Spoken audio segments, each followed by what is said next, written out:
Hi, and welcome to the OT is In, the podcast where we merge the worlds of education and occupational therapy to empower families like yours. I'm Sarah Collins, your host, an occupational therapist and a homeschooling parent. I've experienced occupational therapy by supporting families for over 15 years, but also through seeking out support of my own children, so I'm right here in the trenches with you. Though there is not one way to educate your child, there is a lot to consider when individualizing an education. And the goal of this podcast is to explain some of the why behind what an occupational therapist is thinking so you can apply it to your own family. Especially with my three favorite topics: executive functioning, handwriting, and sensory processing. Each episode will be packed with practical tips, expert interviews, and real-life stories aimed at helping you to create a supportive learning environment for your child. So, grab your headphones and get ready to dive in of the collision of education and occupational therapy. I'm Sarah Collins from Homeschool OT, and I'm thrilled to have you with me on this journey of discovery. Welcome back to the OT is In. I'm Sarah Collins, occupational therapist, homeschool mom, and founder of Homeschool OT. Before we get started, I'd like to thank CTC Math for sponsoring today's episode. One of the things I appreciate about CTC Math is that it recognizes something we're going to talk about today in this episode. Maintaining expectation doesn't mean every child has to get there the same way. Some children need shorter lessons, some benefit from seeing a concept explained more than once, and some need opportunities to move between tasks. We do not have to choose between supporting our children and expecting growth. And in fact, some of the best learning happens when we do both. So if you'd like to learn more about CTC Math, you'll find a link for 50% off in today's show notes. Now, let me ask you a question. Have you ever found yourself in a battle with your child and thought, how did we even get here? Maybe it started with a writing assignment, or maybe it was a chore, maybe it was getting started in the morning, maybe it was something as simple as where your child was sitting during a lesson. But whatever the situation, you probably started with a reasonable expectation, or at least reasonable to you, yet somehow that expectation turned into an argument, and the argument turned into frustration. And before long, it felt like everybody was digging in their heels. If you've ever experienced that, you're not alone.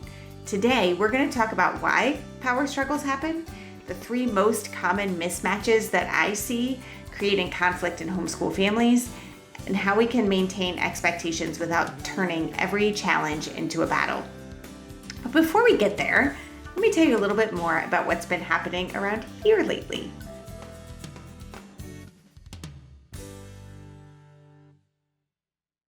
Hey, welcome back to the OT is In podcast. I'm Sarah Collins, occupational therapist, homeschool mom, and the founder of Homeschool OT. You guys, if you are on YouTube, you are seeing me in a different light today.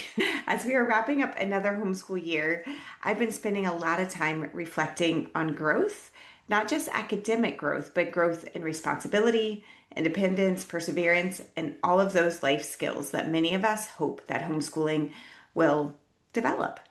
I'm also at a very full time in life.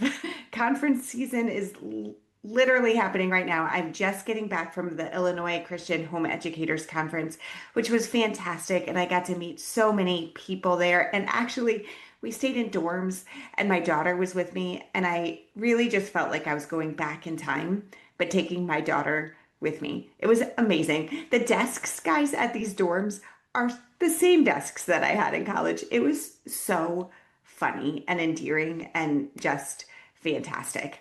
But we got back, and now her graduation party is this week.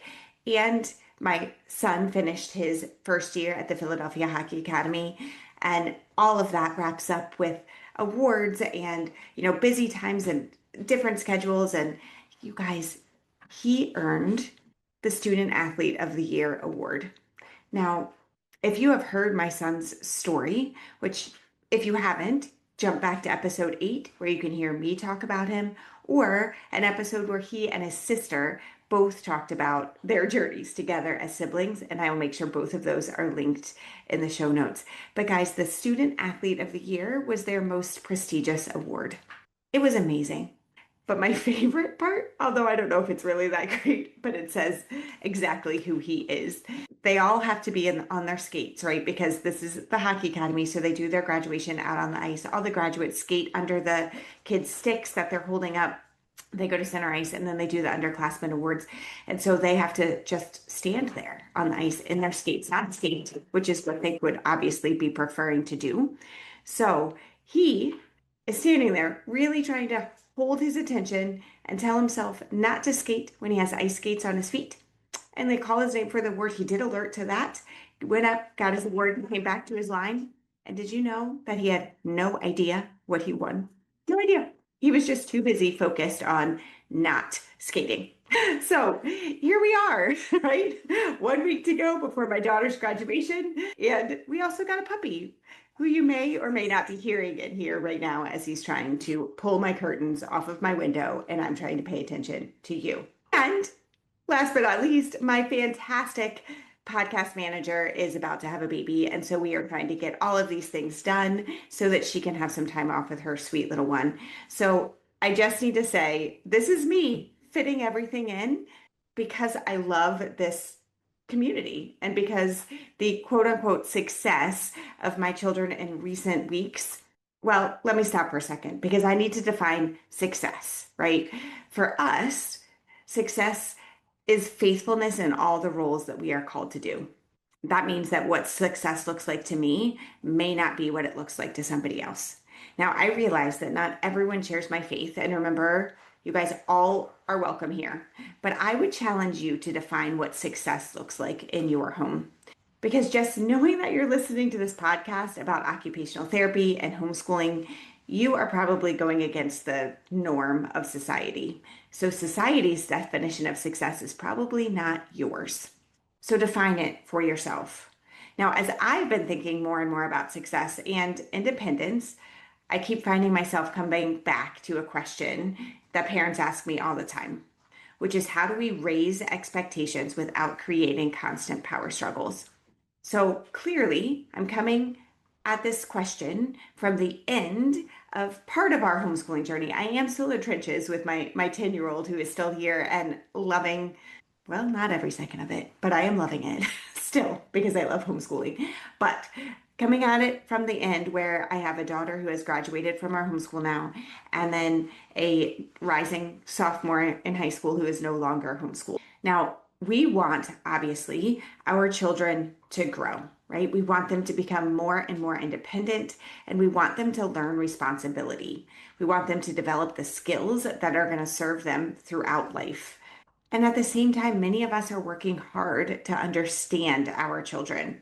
So since you're here again, I mean, you're probably going against society's norm and need to stop and define success to you, but you're also here learning about sensory processing, executive functioning, learning differences. You're probably researching diagnoses like ADHD or twice exceptional learning, autism, sensory processing disorder, so many different things that you have heard. You're also hearing terms like neurodivergence, acceptance, and you're wanting to do the exact right things for your children. Sometimes after we gain that understanding, it can be really difficult to know where the line is between providing support, just accepting, right, and expecting growth. So what I've noticed many times over the years is these power struggles that families describe to me are not about defiance or laziness or a lack of motivation. More often, there's a mismatch in the ability and the expectation. Somewhere along the line, it's mostly in these three areas. Now, again, this is my personal experience compiling from hundreds of homeschoolers that I've talked to. So one area, our expectations are ahead of our child's current skill set. Okay, so that's a mismatch, number one. Number two, our children think they are ready or they are ready for more independence than we as the parent are comfortable giving. So there's a mismatch and power struggle there. Or three, the environment is not supporting their success, meaning sometimes we are drawn to a specific method or a way of doing things and ignore how what they need affect the outcome, right? So then we become more focused on the behavior while we're missing that skill that's getting in the way. Now, as an occupational therapist, I spend a lot of time looking for these mismatches because once we identify them, the power struggle often starts to make a lot more sense. If you've listened to episodes 86 and 87, you've heard me talk about the idea of accept and expect because neurodivergence acceptance is very important, as is any type of acceptance of our children, right? But acceptance without expectation can unintentionally limit growth. We've been talking about this all season. And the vice versa is also true. Expectation without acceptance leads to this frustration, shame, and conflict. So, what we're really looking for is the middle ground. We want to understand who our children are today while also believing that they are capable of growth tomorrow. And this middle ground is going to be key when we're talking about these mismatches that cause power struggles. So, let's take this first scenario, okay? The mismatch that our expectation is ahead of our child's current skill set. So we might be interpreting this as a skill set deficit as defiance. So the first question that I ask when a power struggle starts is this: is this a skill problem or a will problem? Now, before anybody sends me an email, yes, sometimes children make poor choices and sometimes they avoid work that they could do. Sometimes they test boundaries, right? This is all part of being human, being teenagers, being children. It's all part of it. But I think homeschool parents often assume that something is a will problem when it's actually a skill problem.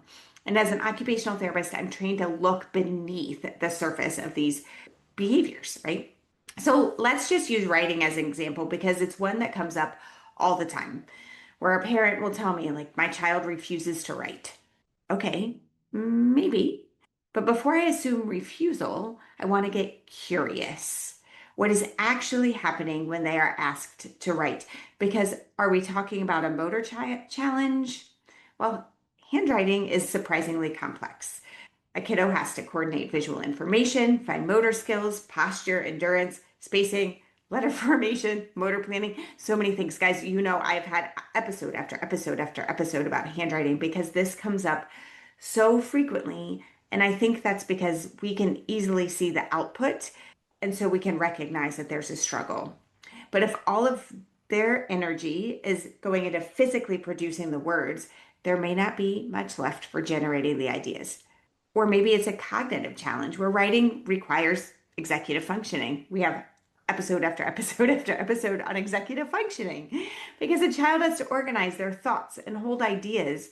That's working memory. They need to decide what to write first and remember what comes next and stay focused long enough to get those thoughts out on paper. Sometimes it's a social emotional challenge. You know, what writing really asks us to do is to take an idea that's inside our head and put it out for the world or someone else to read. And some children aren't convinced that their ideas have value. Some are afraid of making mistakes. Some have experienced enough frustration that they've already decided that they're bad at writing before they even pick up the pencil. So when I look at writing through this lens, I start to see something different, where this power struggle may not actually be about writing at all, but because the expectation and those skills don't match yet. I think this is true in so many different areas in our homeschool. The child who cannot get started in the morning, they may not have a motivation problem, but instead have a task initiation struggle. Or the child who melts down during a transition, well, probably not a behavior problem, but difficult shifting attention from one task to another. Or the child who constantly loses materials, they may not have a responsibility problem, but instead organization is the struggle. But when we misidentify this problem, we're creating this power struggle. Because if I assume that a skill problem is a character problem, I'm going to respond very, very differently than if I recognize that my child needs supports there. And that is why curiosity is so powerful. So before I ask, how do I make my child do this? I say, what skill might be making this difficult? Because once I identify the skill, I have lots of options, right? I can teach it specifically. I can support it by adapting my environment. I can provide some practice for them. But all of these responses tend to lead to growth much more effectively than arguing. The second area where a mismatch can become a power struggle is when our children think that they're ready for more independence than the parent is comfortable with giving. This question has challenged me more as a parent than any other. I'll give you a real example from right now, right this very time in our life. One of my sons, my youngest son, became fascinated with animals this year. He thinks he wants to become a zookeeper, which I think is awesome. We have visited 5 zoos over the school year. He's taking a zoology course as his science this year. He created so many lap books about different animals, and he's researched classification systems. By the end of the year, he went to a reptile show with one of our really good friends, and he got a snake. He came in with a snake. Now, if you've never owned a snake, let me tell you that it is a very unique parenting experience. I find myself asking, have you held that thing today? Because I've heard that if you do not frequently do that, they become more aggressive, right? If not, they're used to it, okay? I'm also asking him, did you check on the snake? Or when was the last time that you cleaned his enclosure? Like, I am all over this. But I've stopped to think about it, and I realize that this snake belongs to him. This is his interest. This is not mine. He was the one who wanted the snake. He's researched this snake. He agreed to take the responsibility for the snake. But yet somehow I keep finding myself carrying the mental load of an animal that I never wanted. I think homeschool parents do this all the time. We start carrying responsibilities that actually belong to our children. And then we take on this ownership of becoming responsible for remembering assignments or keeping track of materials or monitoring every step of a project. In essence, we're micromanaging instead of micro-noticing. When we're micro-noticing, we are very easy to give away the congratulations, you're doing a great job. I'm noticing what you're doing here today. But instead, if we're micromanaging, we're adding in the roles and the responsibility of everything that's happening around our house, right? So sure, we are probably responsible for making sure that chores happen, right? But oftentimes, if we are working harder than they are, we are not allowing them to have those small successes. And this is where the power struggles begin. Not because the expectation is wrong, but because the ownership has become blurry. One of the hardest parts of parenting is allowing our children to experience the natural weight of their responsibilities. It doesn't mean abandoning them or withholding their support, but instead recognizing that some of these responsibilities belong specifically to them and not to us. And when ownership becomes more clear, a surprising amount of the conflict disappears. Now, we have to kind of think about this in another light as well, because there are things that we often will give our children before they're ready. And I actually think technology is a prime example of this. When you are holding a phone in your hand, you are holding the ability to, sure, find directions and make your way around. You're also holding the ability to communicate with people at 24/7. And for kids who do not know their own boundaries, they don't know their own brains, they don't know what phones can do for them, they have a very hard time holding that ownership. And then once they have it, it's really hard for us to take it away, right? And then therein lies another power struggle. So I would really urge you, before you're giving away this responsibility, make sure that your children are ready for that ownership. What that looked like in our family was reading books about technology together before, and I will link my very favorite one in the show notes, which comes from a parent and a child together, where they are talking about the privileges and the responsibilities of screen time. They talk about the differences of their brains and how they feel. When we as parents try to hold on to responsibility, while our reasoning is understandable, it's often because, well, we care and we want to go back to that success. We want our children to be successful. We also don't want them to fall behind. You know, everybody else is getting their phones. Everybody else is in charge of their own snake. Probably not bad example, but still, that's what's in my mind. You know, we don't want them to miss opportunities. But when we become responsible for something that actually belongs to our child because we've trusted them with it, then a power struggle often follows. Before we get into the third one, I want to pause here for a minute to hear more about our sponsors. And while you're waiting or listening to this, right? While you're listening to our sponsors, maybe go down and rate or comment or share this episode, because these actions on your part are what keeps the OT is in on the air and helps to spread it to other homeschool families. I'm going to pause our episode for just 1 second to personally thank CTC Math as our sponsor. You know, one thing that I've learned as both an occupational therapist and a homeschool mom is that learning challenges are rarely just about the academic support itself. Whether we're talking about reading struggles, emotional regulation, body awareness, or simply the daily rhythm of homeschool life, our kids learn best when they feel supported and connected. And this is one reason why I and our family have continued to use CTC Math in our homeschool for years. CTC Math gives kids clear video instruction, independent practice, and the chance to learn at their own pace without math becoming a constant source of tension in the parent-child relationship. As homeschool moms, sometimes we don't need to be the math teacher. Sometimes we need the right tool to help our child build confidence while protecting that relationship. You can click the link in the show notes to try CTC Math and receive 50% off. Now, back to the show. Welcome back.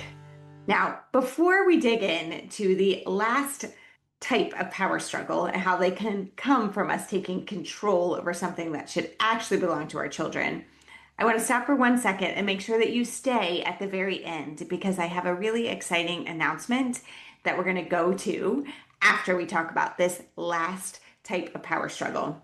And I really want to be clear here, because one of the things that I've learned as both an occupational therapist and a homeschool mom is that expectations and control are not the same thing, okay? I can hold expectations for my children without controlling every step of the process. And that's where growth can happen. And we talked about this back in episode 86. Now, let's move away from the snake example, because frankly, I don't want to talk about it anymore. Instead, I want to think about the third reason that power struggles often occur. And this is when we're more attached to the method of learning than the outcome. And I think that this is one of the biggest traps that homeschool parents can fall into, because most of us were educated differently. Most of us educated in traditional classrooms. And whether we realize it or not, we carry a lot of assumptions about what learning is supposed to look like. We assume children should be sitting when they learn. You know, we all heard this 1, 2, 3, eyes on me, or whole body listening, where our eyes have to be focused ahead, our bodies need to be still. We assume that learning should also happen at a desk, and that we probably need to be writing something or taking notes or filling in these products that we can give to show that we have learned what we were supposed to learn, that we've met these standards. Well, the problem is that sometimes those assumptions create power struggles that have very little to do with the actual goal. I'm going to use reading as an example here, because again, this is something that we lived within my own homeschool. But I will tell you that, again, my son, who went to PHA now, the Philadelphia Hockey Academy, has finished his first year with a 4.0 average in honors English. And this kiddo did not read until he was 10 years old. Now, I am not saying this because I think that you guys should wait and wait and wait and wait, because we were doing anything and everything that we could to support him. We were asking on a day-to-day basis, what did he do well? We were asking on a day-to-day basis, how can we build on that? And I was asking myself on a day-to-day basis, how can I build my team? And what else should we do? Not, am I enough? Because there is a whole slew of people that come to me saying, Sarah, I question this on a daily basis of, am I enough? And what I want to tell you, parents, is that when you're asking that question, you're frequently looking for self-affirmation and you're missing the point of the correct questions. This is being said with the most love. It's not about you and if you are enough. It is about what your kiddo is doing well, how you can build on it, and if you have the correct supports in place. Now, with all of that said, if a parent is telling me that reading lessons are becoming a battle, one of the first things that I want to understand is what you're actually fighting about. Is your kiddo struggling to decode words? Are they having difficulty understanding what they're reading? Are we spending 20 minutes arguing about where their body is when they're supposed to be reading? I've worked with children who are reading standing at the kitchen counter, worked with children who listen to audiobooks while swinging outside. I've worked with children who discuss books while pacing around the room or while building with Legos. And yes, this was my own child, as many, many others that I see across the worldwide homeschooling community. And the interesting thing is that in each one of these situations, the learning is still happening. The expectation never changed. The goal was still reading. The goal was still comprehension and engaging with ideas while developing literacy skills. And now, if you go back, I also have an episode on the 5 pillars of literacy, which helps you to develop and to really think about what do I need to be doing to help my child read, and how can that fit into our homeschool day, and what supports can I get outside of my home if this is a struggle, because it is not that you need to do everything on your own. So what changes when we're thinking about building in each of these 5 pillars of literacy is the path that we use to get there. And I think this is one of the gifts of homeschooling. We have the flexibility to separate the goal from the method and to ask whether we're actually fighting about, or what we're fighting about, if it's actually necessary. And sometimes it is. Like, there are certainly times when children need to learn to sit through a lesson, right? They need to learn to participate in a group setting or complete a task in a particular way. But not every expectation needs to be attached to every method. If my goal is for a child to learn to read, I have to be careful that I don't accidentally turn sitting still into that lesson. If my goal is for a child to learn history, I have to ask whether I'm truly teaching history or whether I've become attached to a personal assignment or particular assignment or output that they're giving me. If my goal is for a child to communicate what they know, I may need to consider whether writing is the only option, or whether narration or discussion, dictation, or a project that they could do, another format, could accomplish the same purpose while we're continuing to build these writing skills. So some of these power struggles can disappear the moment that we stop defending a method and start focusing on the outcome that we're actually trying to achieve. Not all of them again, but enough of them that it's become one of the first questions I ask myself when I feel a battle brewing. Am I protecting an important expectation, or am I protecting a method simply because it's familiar to me? This is a very different question, and sometimes that answer changes everything. So now if you're listening and thinking, great, Sarah, this all sounds great, but how am I supposed to figure all of this out? And I really want to remind you that you're not alone in this. And just how I keep saying, homeschooling is not alone schooling. It's literally what I was trained to do as an occupational therapist. So when I look at a challenge like handwriting, a task initiation that we've mentioned, emotional regulation, or even something like chores, right? I automatically begin breaking this task apart and looking at the underlying skills. Guys, this took years of education and clinical experience that I've trained in to ask different questions than most people naturally ask. So please don't hear this episode and think, man, you better be able to figure all this out on your own.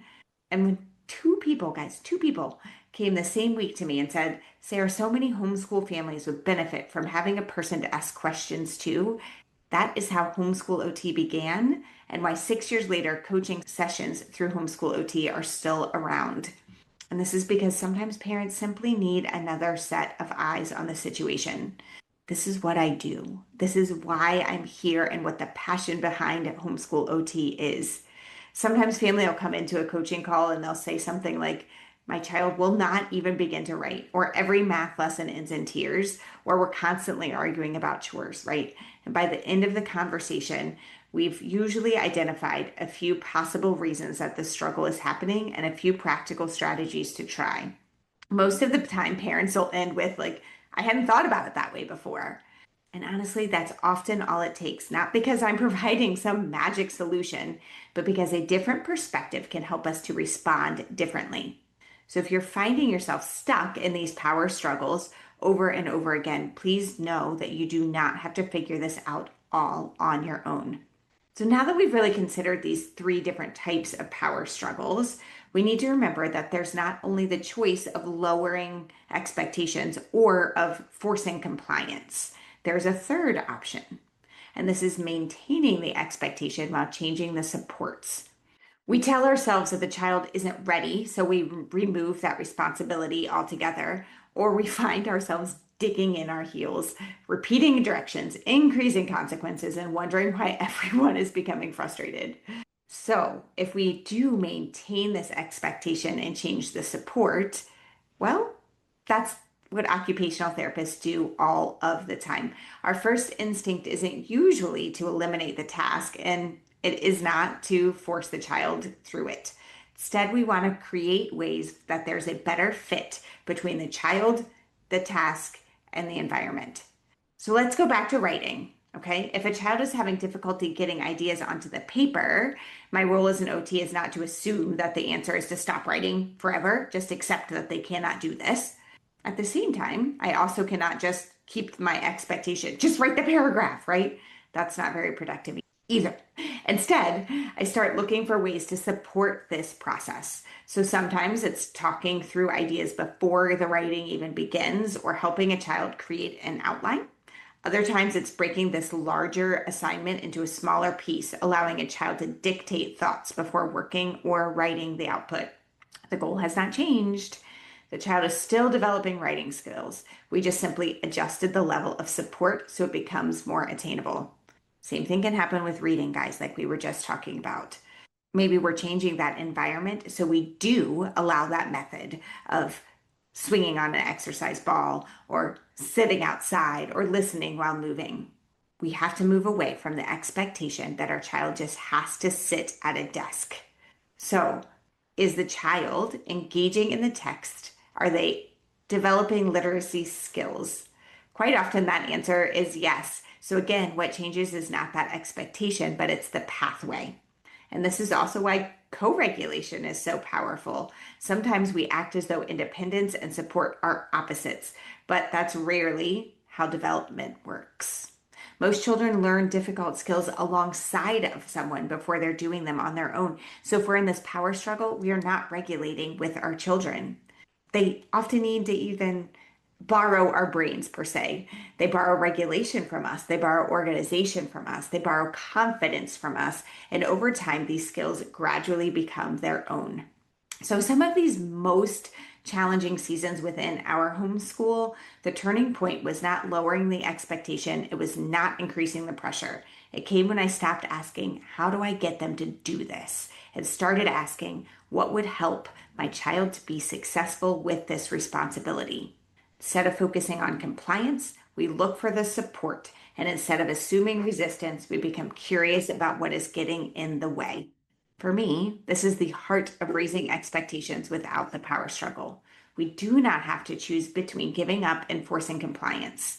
The better answer is maintaining the expectation while adjusting support. Before we go, I'd like to thank CTC Math for sponsoring this episode of the OT is In podcast.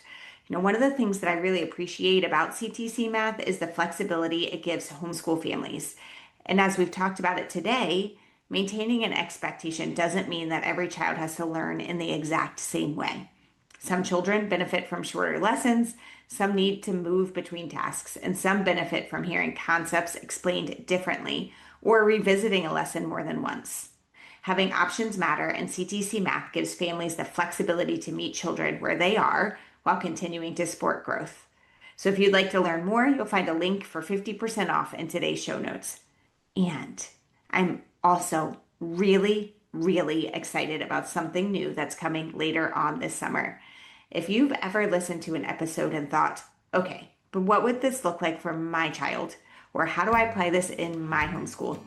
OT Insiders is being created for those conversations. Each month, we're going to take a recent podcast topic and go a little deeper within a short teaching session, followed by plenty of time for questions and discussion. It's also a time and opportunity to connect with other homeschool parents who understand both the joys and challenging of educating children with different learning styles, sensory needs, and developmental paths. And I have another OT who's going to be joining me, because as I've been talking about this, I'm now at the later side of homeschooling, right? My friend Tiffany, who is another occupational therapist and fellow homeschool mom, is homeschooling her twin 7-year-olds. through this perspective and lens of OT and homeschooling. So we're going to come together where she's more at the beginning of her journey and really focused in on the younger years, and I'm more focused on the older years. And we're going to come together and give a perspective, be there to answer questions, to support, and to provide camaraderie. Guys, we have made this so that it is as inexpensive as possible, where it's like you're going to come and have a cup of coffee with us for an hour, right? An hour out of your month, where you can support other families. So please consider joining our wait list right now. Our enrollment will begin on July 15th, and our first OT Insiders Gathering will take place the first Wednesday in August. They're always going to be the first Wednesday of the month. So if you'd like to be among the first to hear when enrollment opens, you can join that wait list using the link in today's show notes. You guys, thank you for spending part of your day with me. I am Sarah Collins, occupational therapist and homeschool mom. Thanks for listening and recognizing that you're not doing this alone, because the OT is always in.